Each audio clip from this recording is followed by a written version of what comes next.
Artigo 43.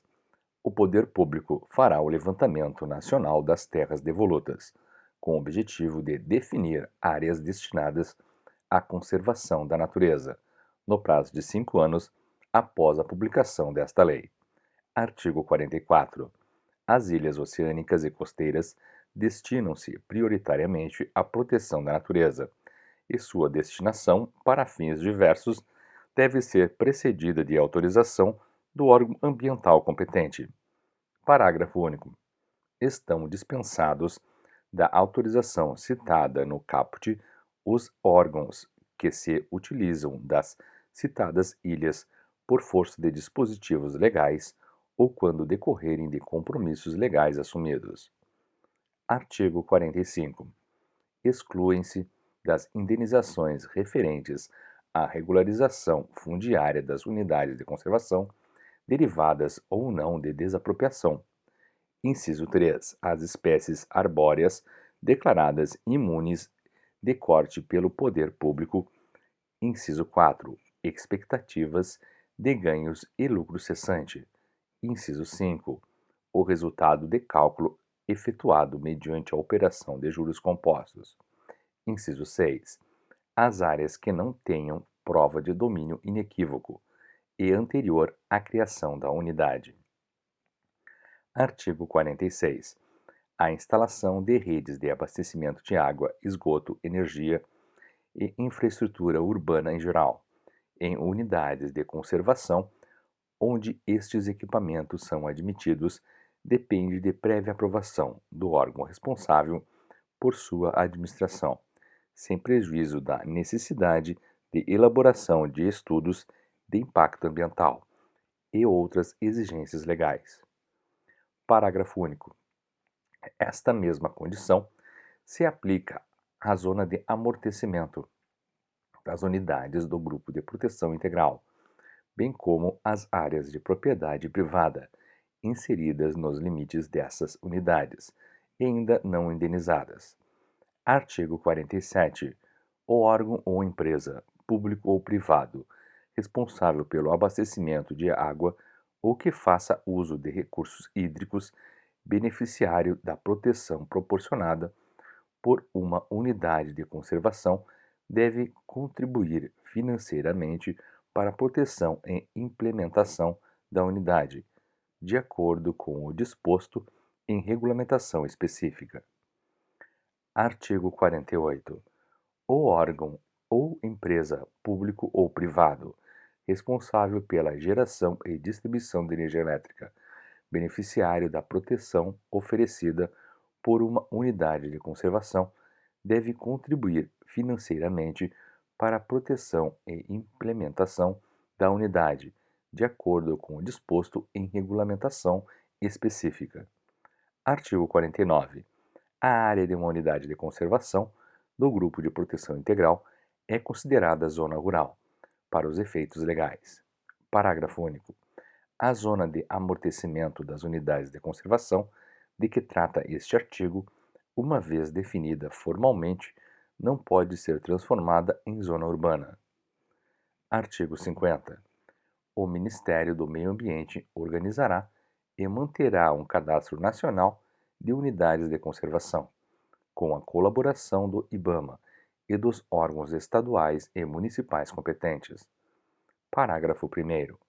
O cadastro a que se refere este artigo conterá os dados principais de cada unidade de conservação, incluindo, dentre outras características relevantes, informações sobre espécies ameaçadas de extinção, situação fundiária, recursos hídricos, clima, solos e aspectos socioculturais e antropológicos.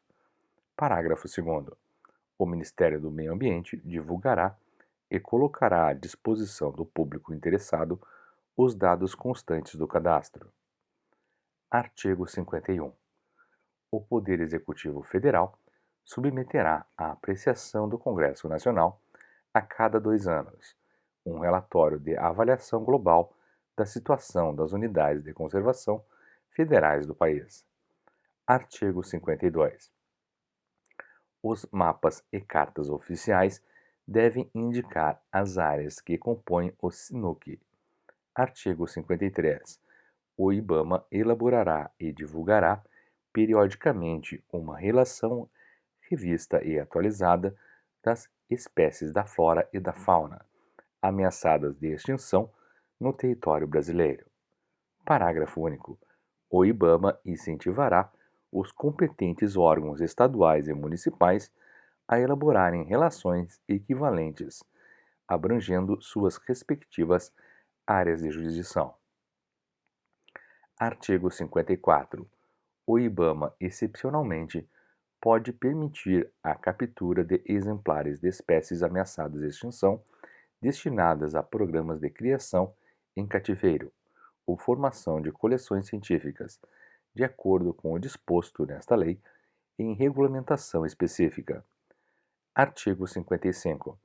As unidades de conservação e áreas protegidas criadas com base nas legislações anteriores e que não pertençam às categorias previstas nesta lei serão reavaliadas, no todo ou em parte, no prazo de até 2 anos, com o objetivo de definir sua destinação, com base na categoria e função para os quais foram criadas, conforme o disposto no regulamento desta lei.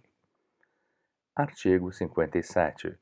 Os órgãos federais responsáveis pela execução das políticas ambiental e indigenista deverão instituir grupos de trabalho para, no prazo de 180 dias, a partir da vigência desta lei, propor as diretrizes a serem adotadas com vista à regularização das eventuais superposições entre áreas indígenas e unidades de conservação. Parágrafo único. No ato de criação dos grupos de trabalho, serão fixados os participantes, bem como a estratégia de ação e a abrangência dos trabalhos, garantida a participação das comunidades envolvidas. Artigo 57-A. O Poder Executivo estabelecerá os limites para o plantio de organismos geneticamente modificados nas áreas que circundam as unidades de conservação até que seja fixada sua zona de amortecimento e aprovado o seu respectivo plano de manejo. Parágrafo único. O disposto no caput deste artigo não se aplica às áreas de proteção ambiental e reservas de particular do patrimônio nacional. Artigo 58. O Poder Executivo regulamentará esta lei no que for necessário a sua aplicação no prazo de 180 dias, a partir da data de sua publicação. Artigo 59. Esta lei entra em vigor na data de sua publicação. Artigo 60. Revogam-se os artigos 5 e 6 da Lei 4.771, o artigo 5º da Lei 5.197 e o artigo 18 da Lei 6.938.